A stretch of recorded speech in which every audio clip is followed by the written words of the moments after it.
Hari Om to all the Balakrishnas and Vivekanandas. I bow down to the divine Atma Jyoti in you. Let us continue our Mahabharata adventure. So far, we have seen in the Mahabharata the Kauravas led by Duryodhana. Duryodhana was their leader, but a leader who had no right morals. He was adharmic in his thinking and in his feelings and in his actions. So he decided that he will not share what was due and rightful of Pandavas. So therefore, now in Mahabharata, a war has erupted. Kurukshetra war, the greatest of all the wars. Because in those times, so many kings, so many soldiers participated. So it is said to be one of the largest war. And it was a war between Pandavas and the Kauravas. So at one level, it may seem like two teams fighting together.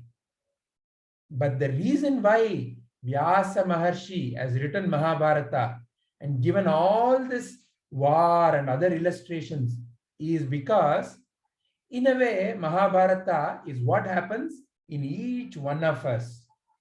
Within each one of us, there is Kaurava qualities, or the qualities which can push us towards becoming adharmic, greed, jealousy, anger, irritation, worry. All these are adharmic, are the feelings, are the thoughts that can make me become angry, upset, irritated, worried, jealous. So I tend to be always worried, or I tend to be cripping, or I tend to be hurting others. So that is adharma. Or I can have nice feelings, care, sharing, kindness, love, intelligence, courage. All these are represented by the Pandavas. The right qualities to develop within each one of us. So that is the reason why Pandavas could choose, Arjuna could choose Krishna as their Sarathi. See, both Duryodhana and Arjuna had the choice, but Duryodhana chose the army of Krishna. Only Arjuna could choose the Krishna himself.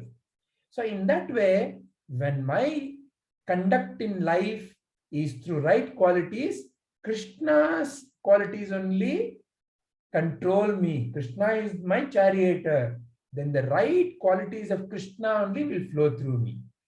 So that is the essence of Mahabharata. That is why Vyasa Maharshi has written Mahabharata, to show us how wrong choices can lead us towards adharmic life and therefore destruction, death, and how dharmic life can lead us towards true success and true victory. So coming back to today's episode, so Kurukshetra war has erupted. And in today's Kurukshetra war, it's already the 13th day. And as you know, Bhishma was the chief of the Kauravas, and he now is lying in a bed of arrows. He is now decimated. He has not yet left his body. He is still living because he is waiting for the right time. And now Dronacharya is the chief of the Kauravas. And the war is so valiantly being fought on both the sides. No one seems to be really winning completely. And today is the 13th day. And Dronacharya says, today I will make a very, very important formation called as Chakravyuha. Chakravyuha is a very difficult formation to break in. And today, let us wage the war with that formation. And there were only two people on the Pandava side who knew how to really enter Chakravyuha. One was, of course, Arjuna. And the other one was none other than his own son, Abhimanyu. But there was a catch. Abhimanyu, nobody had taught him how to enter Chakravyuha. How Abhimanyu had learned? There's an interesting story. When Abhimanyu was in his mother's womb, Subhadra, his mother, when Abhimanyu was in his mother's womb, one day Krishna was telling various kinds of formations that happen in warfield and how one can successfully enter and come out of those formations. And Subhadra was listening to him intently. And Subhadra was pregnant at that time. And she said, I will lie down and I will listen to you, Krishna. Krishna said, okay.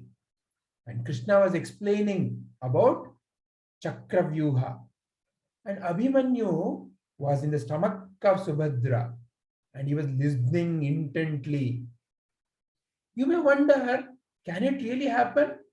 Yes, it can really happen because the baby in the womb starts hearing sounds from a very early stage in the pregnancy. From about 4 to 5 months itself, the baby can start recognizing sounds. In fact, that's how the baby knows so many familiar sounds. The sound of the people who are constantly around the baby, all of that goes into the baby. And how the mother is feeling, that also goes into the baby. So it's therefore a very, very important science called as Bhruna Shastra. Our Indian ancestors knew how to create wonderful mind because they knew how the baby's development itself happens. So right from a very young time, even before the baby is born, right kind of sounds were given to the mothers. Unlike today, where the pregnant mothers are exposed to so many nonsense sound through television and car and all that harshness, in those days, it used to be well protected. Right kind of sounds create right kind of feeling within the baby and very sharp minds can emerge. It's called as Bhruna Shastra. So as you grow up, learn more about it.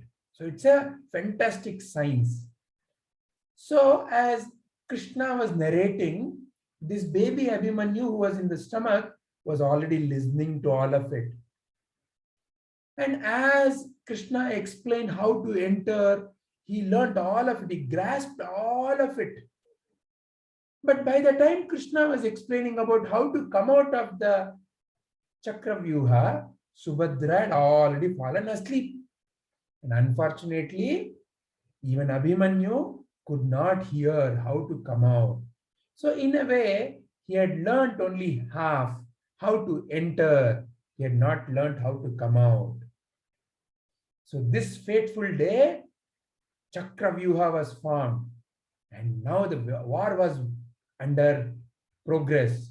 And Arjuna was drawn to some other war.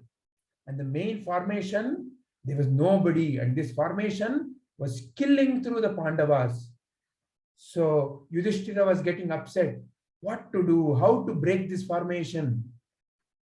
Abhimanyu said, I will go and fight this. I know how to enter. And Yudhishthira did not really understand whether Abhimanyu knew how to come out. He accepted because he needed someone to help him at that point in time. Abhimanyu was a very, very valorous soldier and he entered courageously. And the way he was fighting was something that others could not match. They were dumbfounded. And the way he entered the center of the formation and he was decimating everyone. And Duryodhana's son came to fight with him. He was also killed. Duryodhana got mighty upset when he saw his son got killed. So he called all the Kauravas, said, let us now break all the rules of the war. Recall, there were many rules of the war.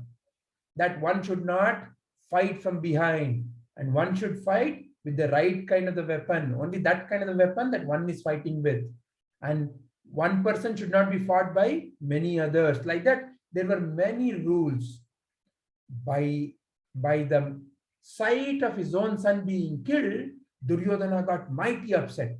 So he called out to Karna, to Drona, to all the people who were there in the center. Now let us throw all the rules of the war into the air. Now I want this Abhimanyu to be killed. And this was the beginning point of adharmic war. So in the first place, the war itself was because of the adharmic behavior of Duryodhana. And they had agreed upon certain rules. And now Duryodhana, in his greed and anger, he threw even the rules of the war. And he encouraged. And Karna from behind came and started hurting Abhimanyu. Abhimanyu lost his chariot, lost his sword, lost his bow and arrow. And almost 16 people pounded on him. And he fought valiantly, but he was no match. Also, he did not know how to come out of Chakravyuha. So he was killed brutally in an adharmic way. And when the Pandavas came to know of this, Arjuna, among all of them, was heartbroken, so sorrowful. And he was crying. And in his fit of that rage and grief, he asked Yudhishthira, why none of you went to protect him? Yudhishthira said, when he was entering the formation, we wanted to go behind him. But this Jayadrata, the last sister of the Kauravas, was Dushyala. Her husband was Jayadrata. This Jayadrata stopped us. So in that grief, Arjuna took a oath. He said, tomorrow by the sunset happens, I will kill Jayadrata. If I fail in killing Jayadrata, I will put myself into fire. Like that, he took a oath.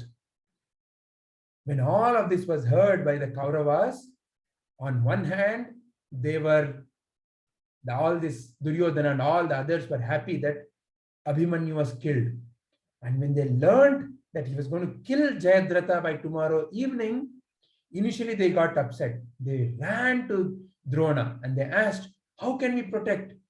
Drona said, don't worry, tomorrow I will make 3 formations. One of them was called Chakravyuha, the cart formation. The other one was Shuchimukha, the needle formation. And the third one was Padmavyuha, the lotus formation. And I will place Jayadrata at the center. So for Arjuna to come through all these 3 formations will be extremely challenging. And that will protect Jayadrata. And by that, we will also ensure that Arjuna will have no other choice but to kill himself by immolating himself in fire, because he has taken the oath. So now Duryodhana and others were becoming little more courageous. Oh, tomorrow we will see the end of Arjuna also. So of course the war started tomorrow, 14th day. And Arjuna fought valiantly. He broke through so many of them. And it was almost towards the evening. And still so many other soldiers, so many other, because Jayadrata was in the center of the lotus formation. And it was becoming almost like dark. And this is when Sri Krishna brought another mystical power. Through his mystical power, he made the sun disappear. And when the sun disappeared, everyone thought sun had set. It was evening. And even Jayadrata and all the others became very happy. They became very happy, thinking that now Arjuna will put himself into fire. And Arjuna was also, for a moment, thought that he had to now kill himself by putting himself into fire. And as the fire was raging, Sri Krishna hinted to Arjuna, see, now I am going to remove my mystical power.